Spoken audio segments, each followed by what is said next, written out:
Здравствуйте, дамы и господа, в эфире передача «Карты, деки, два хоста». С вами ее ведущие Ник Олдстар и Юрий Flash and the Night. И сегодня мы будем вновь говорить и рассказывать вам много всего интересного, смотреть вместе новости, обновления и все самое интересное по Legends of Runeterra. А также беседовать с гостем, никуда не уходите и увидите очень многое.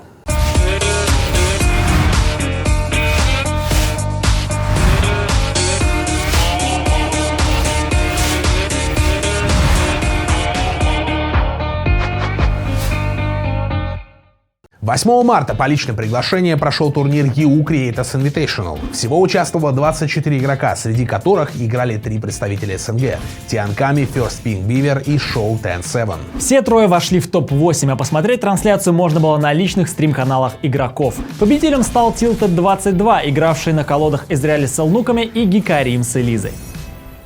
Но что интереснее, главная группа Riot по Legends of Runeterra 8 марта запустила бота для поздравлений. Сначала пишешь ему страницу своей ненаглядной, потом выбираешь пункт, по какому она хорошая, а затем бот делает вот такую вот открытку. Провели первый лан-турнир в Москве в Gamer Stadium. Победителем стал Токсинхо. Турнир имел собственную трансляцию, общий призовой составил 5000 монет, 60% из которых забрал чемпион. В прошлом выпуске мы призывали вас отправлять нам крутые моменты, однако за это время русский офис Riot запустил целую передачу под названием «Легендарно», в которой обозреваются моменты, присылаемые сообществом. Так что отправляйте свои моменты им, и я уверен, вы точно окажетесь на большом экране. Это будет Леген? Подожди. Дарна. Хотя патч 0.9.1 не особо повлиял на мету, он очень сильно увеличил темп игры за счет ускорения анимации движения, визуальных эффектов и передачи хода. Он также привнес в игру 2 новых поля сражения и 1 питомца. На официальном Twitch-канале Riot Games Korea прошел первый крупный турнир Legends of Runeterra Invitational, в котором принимали участие такие классные игроки, как Sixo, Surrender и Wolf.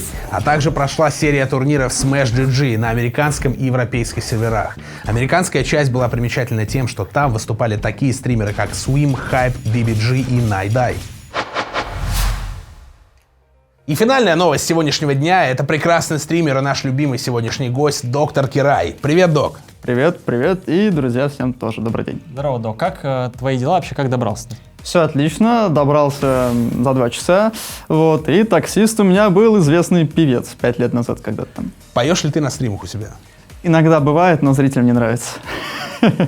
Почему выбрал Legends of Runeterra, почему начал играть? Вышла новая коллекционная игра, я услышал об этом и решил попробовать. Когда она вышла в открытую бету, я тоже ворвался прямо со старта, еще и написал Риоту, говорю: ребята, хочу с вами посотрудничать, давайте есть какие-то возможности, ключики, что-нибудь такое, для зрителей разыграть.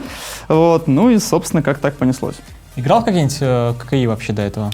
Да, очень много разных попробовал, много играл в Hearthstone турниры, играл по нему, играл много в Артефакт, самое лучшее ККИ в мире, конечно же, нет. И очень много наиграл в магию, Magic the Gathering, которая, но в магии больше, конечно, в бумагу, там около 3-4 лет. Какие, на твой взгляд, преимущества у лора над другими играми карточными, в которые ты уже успел поиграть? Если, допустим, сравнивать с Hearthstone, там много преимуществ на самом деле. Если вы только начинаете играть в карточные игры, я советую сразу идти в Runeterra, и игнорировать Hearthstone. Потому что Hearthstone все-таки слишком такой новичковый уровень. В Runeterra гораздо больше зависит от тебя, то есть ты можешь влиять. То есть ты можешь, как, допустим, в магии то же самое, то есть какое-то действие, ты сразу на него противодействие, или можешь не отвечать на него. Другое преимущество — это казуальность, то, чего не хватает, допустим, МТГ.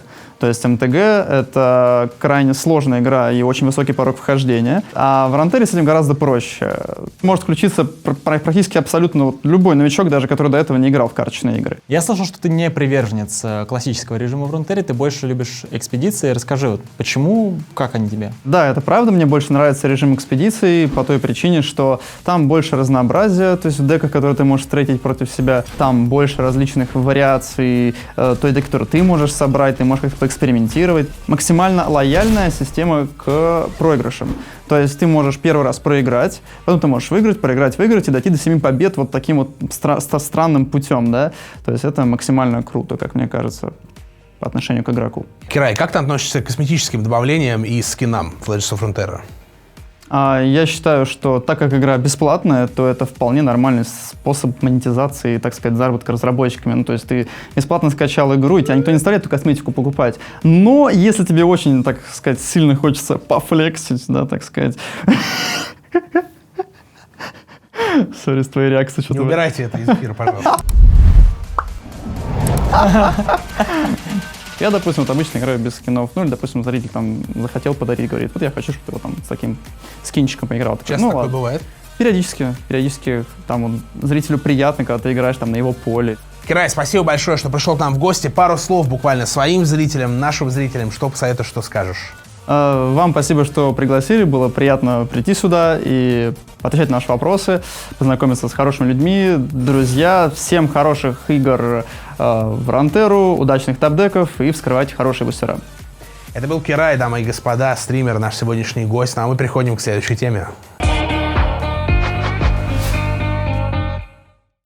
Перейдем к внутриигровой теме и обсудим патч. Как вы могли заметить, самым лютым регионом были Сумеречные острова, и большинство колод этого региона строились исключительно на Гекариме и Элизе. Проблема Гекарима была в том, что игроки с радостью разыгрывали его практически в любой колоде. Агрессивный в качестве финишера, а мид-колоды как очень ресурсоемкого чемпиона. Дабы ослабить силу его давления, количество его здоровья уменьшили на единицу, а эфемерные всадники потеряют по единице атаки. Теперь ему будет намного тяжелее оправдывать свое место в каждой колоде, но разработчики постарались оставить его столь же эффективным для эфемерных колод, для которых он изначально и задумывался. Также ослабили карты, которые позволяют чрезмерно выгодно выходить в размены, метку островов и черное копье. Поэтому метка теперь дает +2/+2 вместо +3/+3, а стоимость черного копья увеличена на 1 ману. Так что оба данных изменения должны сильно усложнить островам раннюю игру и ранний перехват стола.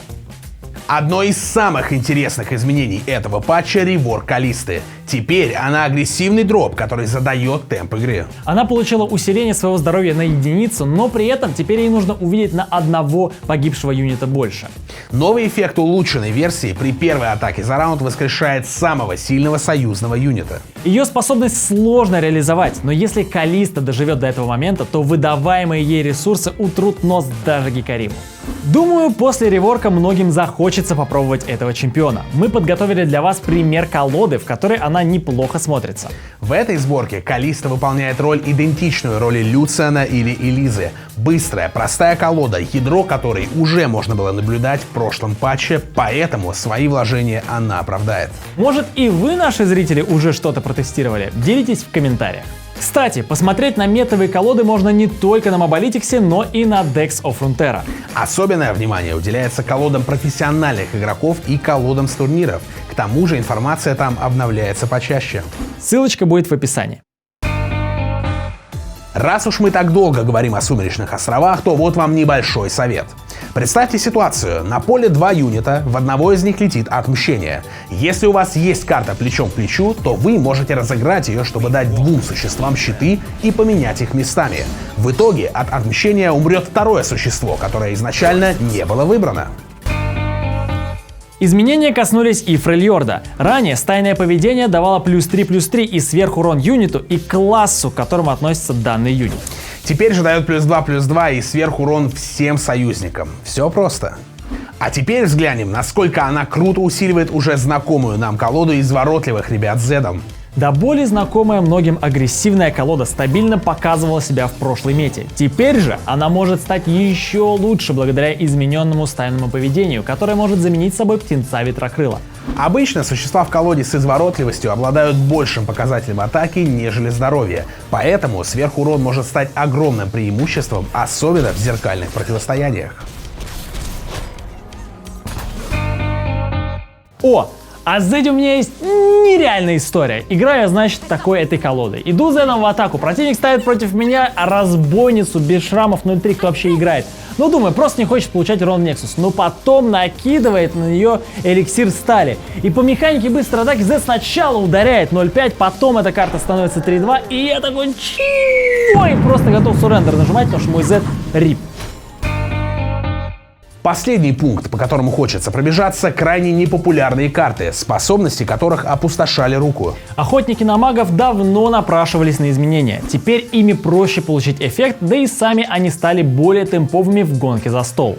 Возможно, мы начнем замечать их чаще, особенно охотника на магов-дознавателя, который станет в разы сильнее благодаря получению дополнительного задержания.